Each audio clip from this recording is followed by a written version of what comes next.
69 South. 69 South. 69 South. Welcome everyone to Podcast 69 South, where we cuss and discuss true crime, cold cases, current events, and hot topics, along with our state of society today. This is your trigger warning. Our podcast content is produced for adult listeners 18 years of age and older. We discuss situations that may be offensive and triggering to some listeners. Sit back, relax, and enjoy. Hello, everybody, and welcome to another episode of 69 South. I'm Chop, your host, and with me, as always, my beautiful co-host, Julie. Hey, everybody. First of all, our hearts go out and prayers to the victims of the New Orleans terrorist attack. We can't imagine what all you guys are going through. That is some wild shit. I just had a feeling something was going to happen. You did say it. On New Year's Day. Actually, New Year's Eve, we were sitting there, and you said, I wonder what the next big story is going to be. Boom. 4 hours later, it popped up on our news. I couldn't believe it. And then the images that I seen online, I can't even believe that stuff was online. That's horrible. But that's another story for another episode. Today's episode is part 2 of In the Crosshairs. We're going to bring you back up to speed on the story since we've had 2 special episodes in between part 1 and part 2. On July 18th, 2022, Dan Markell was murdered as he was pulling into his garage by 2 hitmen named Rivera and Sigfrido Garcia. Also arrested was Charlie Adelson, 38 at the time of the murder, and Katie McBanwa, 29 at the time of the murder. And Donna Adelson, which was Charlie and Wendy's mother. Wendy is the ex-wife of Dan Markell, which, if you listen to episode 1, they were going through a pretty rigorous divorce at the time of the murder. Garcia is connected to Katie, and Katie is connected to Charlie Adelson. So Charlie is Wendy's little brother, and he owned half of the Adel Institute. He was also a periodontist, and he met Katie in the summer of 2013 when they worked at a dental office together, and then they started dating in the fall of 2013. Now, keep in mind that Katie and Charlie were only in a relationship for less than a year when all this happened. That's going to be kind of important and kind of shocking, too, as we start to unfold the story. So the way they started tying all these suspects together was the contacts on their phones. So Rivera and Garcia, they were tied to the vehicle seen leaving the murder. They started looking at their top contacts, and one of Charlie's top contacts and one of Garcia's top contacts was Katie McBanwa. And eventually, the police wiretapped the Adelsons and Katie's phones, but no one was talking about what happened. So guess what they had to do? They had to send in a decoy. Yeah, so during the course of the investigation, it was decided to use an undercover agent to make contact with Donna in reference to Dan Markell's murder. The undercover agent provided a press release of Markell's murder and asked for $5,000. He provided a phone number at which he could be contacted.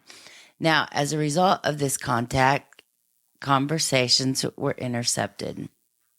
To set the scene of the undercover sting, Donna walks out of the building of her condominium and headed a couple of blocks away to pick up her grandchildren. When she was approached by a somewhat large man, he had a shaved head, big black goatee, and sunglasses. Kind of looked like a Mexican gang member, like a SA type of dude. You know what I mean? He played the part good. I have to give him that. Now, we got audio of when the agent approaches Donna. I want to play that for you real quick.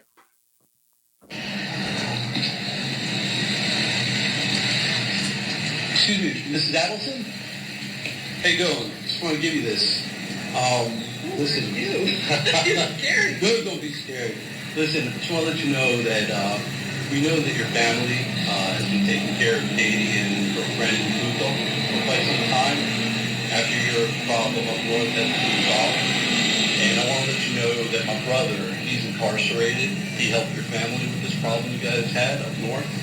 And we want to make sure that he's going through some rough times, and we want to make sure that you take care of what he's going through, the way you're taking care of Katie and Tuba. Well, this will explain it. Thank you. We also have this video posted on our Patreon page. If you'd like to go check it out, it's pretty cool. If you see her walking away from this man, you could tell she's speed walking. She's looking around, trying to see if any police are posted up anywhere. She looks like she's about to pass out. Yeah, without trying to fall over. She was like, shoot. I mean, it fucked her up pretty good, you can tell. She about passed out when the guy introduced himself, but he was super nice. He was super nice about it. Now, keep in mind, Charlie and Donna were basically only dealing with Katie. So they didn't really know Garcia and Rivera. So in her mind, she doesn't know if this is real or if this is the police messing with her or what. So out of this meeting, that's when shit starts to really unfold. It was genius for them to do that, really. Yeah, because what do you think Donna's going to do? I bet she, just like the police thought she was going to do, immediately called Charlie. Yeah, that's exactly what she did. Well, she finished walking down to get her grandchildren, and then she got them, came back. As soon as she got back, boy, she called Charlie, asking him to meet her about some paperwork that was hand-delivered to her outside her condominium. During the conversation, when Charlie inquired whether it involved him or others, Donna responded in a whisper, well, probably both of us. When Charlie asked her to repeat herself, she stated, probably the two of us. And you probably have a general idea of what I'm talking about. When Charlie inquired further, Donna said that this was not something she wanted to discuss over the phone. Donna and Charlie discussed meeting and whether or not Charlie needed to bring cash. Charlie inquired whether or not a threat was involved and whether the police should be contacted. Donna responded that this time she did not believe that was a good idea. Charlie Adelson immediately told his mother, Donna Adelson, don't talk about things in the apartment or any place. He then asked if the person was black, white, or Hispanic, to which Donna said he was white. Charlie said, sounds like something that needs the police. Donna said she may have to, but wants to talk to him first. When Charlie asked what the letter asked for, Donna said, this TV is probably about $5,000. Charlie asked if they asked for $5,000, to which Donna responded affirmatively. Donna also said they mentioned an ex-girlfriend. So Charlie gets off the phone with his mom, and he calls Katie McBanwa.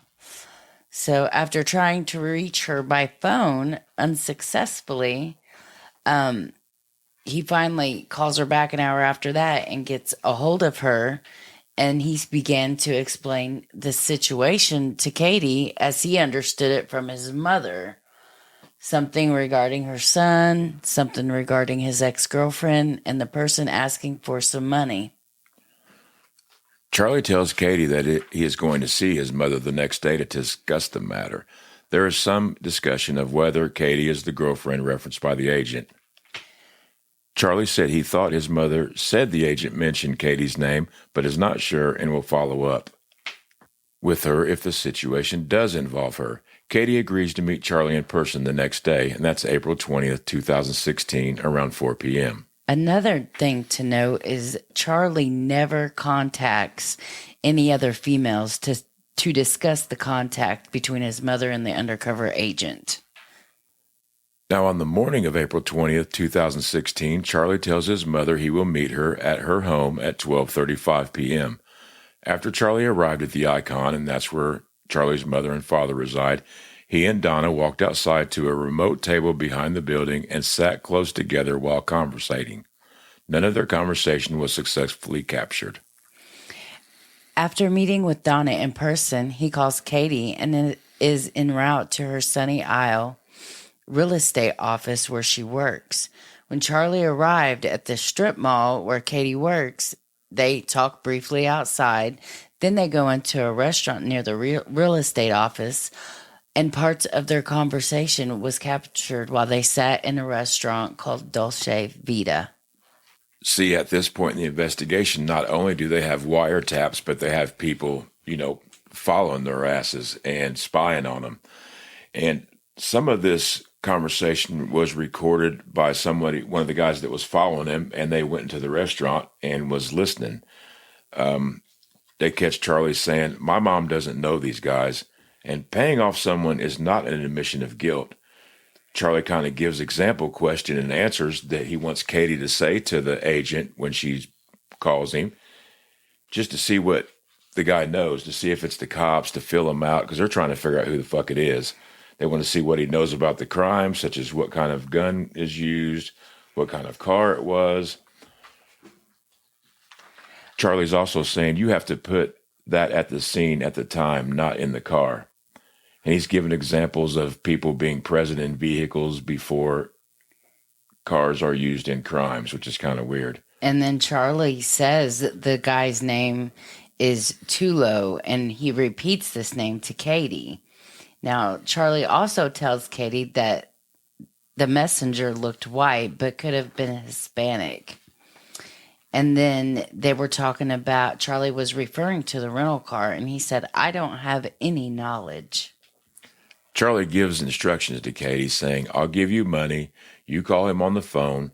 All I want you to say is, I got a call from somebody who said you reached out." Then he tells her to say, "I got a call from friends that said you reached out to them and you mentioned my name. These people want to know if it's the police, which they had nothing to do with what you're talking about, and frankly, I don't either, what you're talking about. But the name sounds familiar. Probably something as a charity to help the less fortunate, but do not contact these people again or they're going to call the police." Charlie says to Katie, "You have to let him know that we had to do everything in the world to prevent these people from going to the police, because they don't know anything and I don't know anything, and that you, to me, sound a little familiar, and that I will help you out with some charity, and don't ever contact me, my friends, or my family again. We will. That way, if he gets the money, if it happens again, we will go to the police." So he's going to give Katie the money to give to this dude, but he also wants her to fill him out. And Charlie says, if it's the police, they can't take the money and won't even come meet you. They fucked up. If it's this guy, maybe that's what he knows. You better kill him, because he's going to have a big fucking problem. If you can't do it, I'll have someone else do it. Charlie says, "He ain't going anyway. Problem is if you and Mom meet him to pay him, what happens next month when he needs help again? If it's the cops, she's guilty as hell." After the in-person meeting with Katie, Charlie calls his mother back to report his meeting and says that he is handling everything. Donna then calls Charlie back, sounding very concerned. On April 21st, 2016, calls are intercepted between Katie and Charlie, and they attempt to disguise their conversation using real estate references such as security, property posted incorrectly, and wrong tenants for rental property. Charlie and his dad Harvey meet for dinner later this evening. Katie and Garcia are intercepted, having numerous arguments over the phone. The morning of April 21st, 2016, it appears Katie is trying to convince Garcia to determine whose phone number it was from the undercover agent and or place the call himself and determine the identity of the person asking for financial assistance from Donna.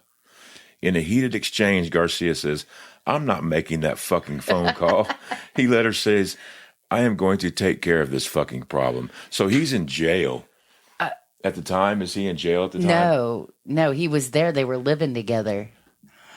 And she comes home to him and was like, "You got to make this phone call and figure out who these people are." He's like, "Bitch, you're crazy. I'm not calling these fucking people." So the cops send this agent in. They're getting all their fucking feathers ruffled up. Charlie's freaking out. He thinks he's a gangster from, L.A. when he's a Miami dentist. And Katie goes home to Garcia saying, you got to figure out who the fuck this is. It either has to be the police or it has to be one of your SA buddies. You know what I mean? Here, call him. Yeah, you call him or tell me whose number it is, try to figure it out. And he was like, fuck you. I'm not fucking with none of that shit. And I don't blame him, really. I'd be a nervous wreck if somebody come home and told me that shit. So... Approximately 20 minutes later the same morning, Katie called Garcia after she left the house. She told him she may have written down the number wrong or the amount for their son's school expense. She thought it was 6570, but it may be 6057. Garcia is not following her intended message, and she has to reiterate to him, the amount that I gave you on the piece of paper, I don't know if it's 6057 or 6570. Garcia then responds, got it. This is either their attempt to disguise the last 4 digits of the phone number provided for the undercover agent. It appears that Katie may have transposed the numbers from Charlie, and she wants Garcia to either check for someone having that phone number or make the call himself. Dude, Garcia's probably sitting at home freaking stoned as hell, and they're trying to be gangster code on the phone. He's like, what the fuck are you talking about? You know, the number I wrote down for our school supplies, 6057 or 60-something. You know what the fuck I'm talking about? And he's like, I don't know what you're talking about. I can only imagine, man, they're all tripping and trying to do this code word shit. They didn't talk about it at first. You know what I mean? Oh, yeah. They continued to argue over the next 2 days. They were going at it. She was so pissed. She packed up some of her belongings in her car and she left in the middle of the day on April 23rd. She tells Charlie that later in the day she had left the house and left the kids with their father. And then Charlie's like, no, you can't do that. And he's trying to convince her to stay with Garcia. And Katie's like, fuck you. I'm not talking to you about this. And she tells Charlie to not respond if he gets any other phone calls about the property. And keep in mind, the cops are listening to every phone call they make because they have each of their phones tapped. And on April 23rd, 2016, Katie is intercepted telling a friend about the fight she had with Garcia. And she also told her friend that she took a pistol from her house and it's keeping her car. But she also lets the cat out of the bag that she doesn't have a permit to carry the gun. So the cops also know that at this point. On Monday, the undercover agent sent a letter to Harvey and Donna's house. This letter was sent by regular mail by the investigators in purpose to follow up the piece of paper that he handed her in the undercover sting. Calls were intercepted to indicate Donna had shared this information with Charlie, who in turn has forwarded the information to Katie. McBanwa has asked again for Garcia to call or check and see if, he knew the number or who the number was. And he tells Katie, oh, I've called it and it's not in service or it's not a good number. So either she's lying or either he's lying to Katie or Garcia hasn't made no fucking phone calls and he's bullshitting her because the agent's phone number that they gave her was the right phone number and the cops double checked it, triple checked it, and every time they called it, it rang. So somebody's lying somewhere in that aspect. Absolutely. Later that same day, Charlie called Katie and asked if she was on her way. It appears Charlie and Katie have been communicating through a different source to schedule a meeting. Charlie directs her to Harvey and Donald's building to meet. Charlie told Katie that he was talking to his parents about everything. Charlie continues to try and convince her to meet at Donna and Harvey's building, but eventually gives in and agrees to meet her at another location. Katie called Charlie back, who advised they are meeting at a marina near Monty's. On the 26th, Charlie calls Donna and they discuss the conversation that occurred the night prior. Donna said she feels better after their conversation. Donna asked Charlie to let her know once things are taken care of. He further states that if you don't know who the person is, it's a much bigger problem. Charlie said if you do know who it is, it's very, very easy. Charlie tells Donna to stop getting worked up about things. Charlie assures Donna there's nothing she needs to worry about and that it is being looked into. He's basically saying if you don't know who it is, they could keep fucking with you Also, if you don't know who it is, it could be the police. If you do know who it is and it's the police and you quit fucking with them, or if you know who it is, you could kill them, as he stated earlier. That's what he was thinking for sure. On April 29th, Charlie tells Katie that he bought her husband, Garcia, a GoPro for his birthday. And that's weird because Charlie, he don't even know Garcia's name, but he's buying him an expensive gift. That's weird. Katie says Charlie should have given the Ferrari he owns as a present. She mentions Charlie's boat, and Charlie offers to, quote unquote, sell her his boat. And that refers to a previous conversation on April 15th when Charlie offers to transfer the title for his 18-foot bay boat with a 115 horsepower Yamaha motor to her name. Katie says she wants to get an Escalade. Charlie said they will work out future car situations. She's putting the pressure on this dude, man. You know, poor Charlie's pulling his fucking hair out. If you look at his arrest picture, his hair looks like a big old afro on the white dude. It literally looks like he's grabbing Einstein's his hair. hair. And freaking That's what pulling it looks it out. like, Einstein's hair. It does. It looks like a Einstein, except goofier. We'll also put pictures of him, his arrest pictures, on Patreon so you can see what we're talking about. Also, I mean, officers believe this is more evidence of Charlie wanting to keep her happy because he's like, okay, we'll deal with this later. All right, whatever you want. And on May 4th, 2016, at 2:09 in the morning, a text message was sent to Donna's cell phone from the undercover agent. Later in the day, Charlie asks Donna if she is okay, and Donna advises she will talk to Charlie about it on Sunday. Charlie wants to talk to Donna before Sunday, and they agree to Charlie coming by around 11:30 a.m. the following day on Cinco de Mayo. While driving to meet with Donna, Charlie calls Katie, advising there has been a new problem and he may need to meet with her later on in the day. On May 5th, Cinco de Mayo, also Julie's birthday, Charlie arrives at the Icon and they agree to meet at the pool area to discuss the text message. This time, Harvey is present with Charlie and Donna as they huddle at the corner for privacy. They'd never got none of this conversation intercepted or captured. I guess they couldn't get close enough to him to hear it or, a recording device or anything. After this occurs, Charlie leaves the Icon and calls Katie, asking her how someone would get his mother's number. Katie tells Charlie it's possible to locate the phone number online. Charlie starts talking about specific phrases sent through the text message. Charlie then calls Donna and they discuss paying the $5,000. Charlie advised the sooner that they pay the money, the better. They discuss being nice but firm when the money is paid so that the person knows that this is only a one-time payment. On Friday, May 6th, Donna successfully contacted the agent by calling his phone number. The total duration of the call is 8 minutes and 48 seconds. The call was recorded by the FBI. In summary of the call, Donna makes the excuse that her grandchildren had possession of her phone, so she did not know that he had called. Donna goes over the previous contacts between herself and the agent. She says she is taking him seriously, but she is stressed the fuck out. She claims that she has asked friends what she should do. She denies knowing anything about the murder referenced by the agent concerning help provided by her agent's friend, Rivera. She then brings up the reward offer and suggests he seek that out instead. The agent reminds her all he is asking for is $5,000. Donna claims she had nothing to do with the death of her ex-son-in-law. The agent reminds her that this is not going to go away, and she does in fact know Katie and what was done for her. Donna continued to deny knowledge and ends the conversation by saying she will call the agent back. About 11 o'clock that night, Charlie called Donna, and she gave him a disguised report on her call to the agent.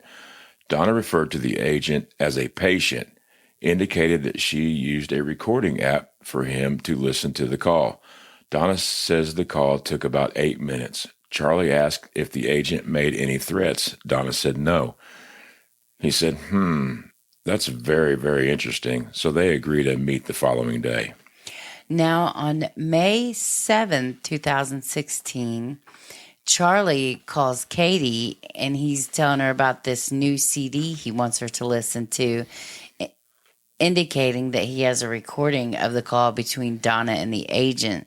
Charlie uses the reference potbelly pigs as the police, to which Katie responds, "That's not good." Potbelly pigs. I never heard them called potbelly pigs.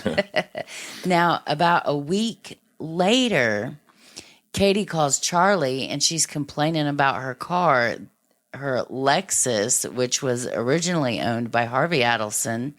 And Charlie's like, "Oh, well, you can use my Range Rover." And that's also titled in Harvey Adelson's name. Well, Katie's got it going on, boy, pushing, it's like she's got her foot on his neck and just pushing a little bit harder, and with each to little get anything she wants. Yeah, and the cash and shit. We'll talk about her finances here shortly, but it's unbelievable.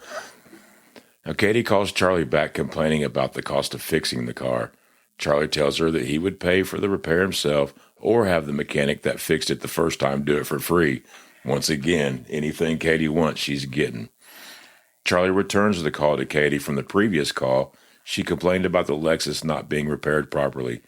She states she feels the welfare of her kids outweighs any monetary concern she would have. Now, Charlie says everything is fine with the office. No more patients annoying him. A reference to the agent, because they're talking in code, not having any contact for over a week with the Adelsons. Katie asks, "Well, I'm doing my job, right? Will I get a raise soon?" Boy, she's always trying to milk him, ain't she? She is. Charlie says, "Well, I'll look into the budget.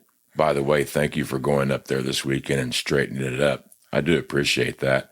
Katie says, "Oh, I was just cleaning up. I'm still cleaning up, though. My job never ends." The investigation indicated that Katie never went to or even worked at the Adelson Institute that previous weekend or ever. So that the working and cleaning up was all basically their code word shit, as they thought, you know what I mean? By this time, the police had it all figured out, though. Yeah, they thought they were gangsters. They thought they were. So they have the cops have everything tied together at this point. They have the handoff from the agent to Donna.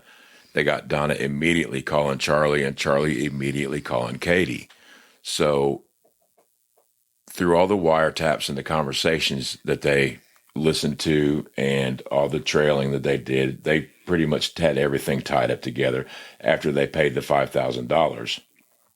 Yeah, and so on May 24th, 2016, the police made contact with Sigfrido Garcia while he was at work.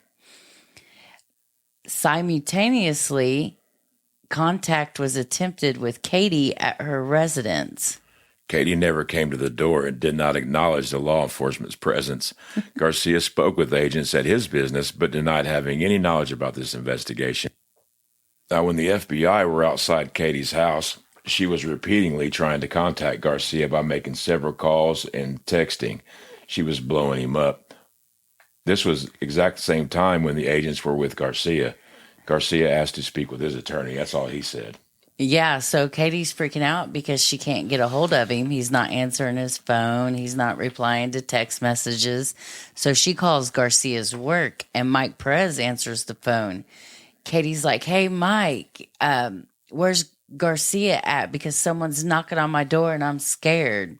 And she's whispering while she's talking to him.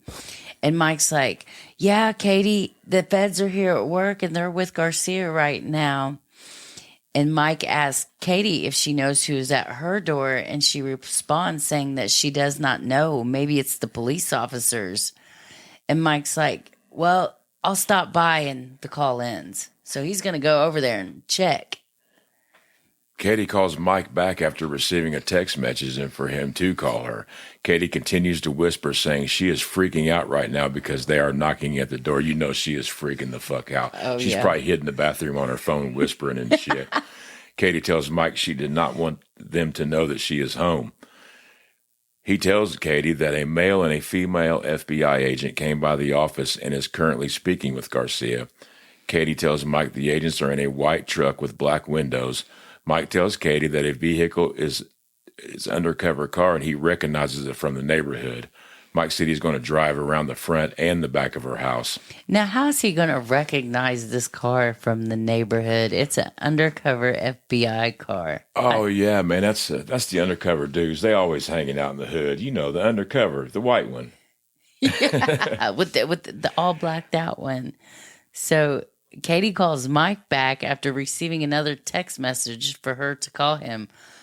Mike tells Katie that it's the feds outside her house. He said they are parked 3 houses down on the same street. Mike told her the driver of the car is not inside. Katie asked if you were going to come inside the house, and he responds saying they cannot without a warrant. Mike told Katie that he did not think they're just going to kick her door down with only 2 dudes. Mike told Katie that he was headed back to the office to check on Garcia. Katie said she does not know what is going on. He then tells Katie that he is pretty sure it has something to do with Rivera and all of them. Katie said she does not know what to think, and she does not want someone coming to her. He then tells Katie to lay low and make them think no one is home. So he's like, just chill, be quiet, don't make any fucking noise.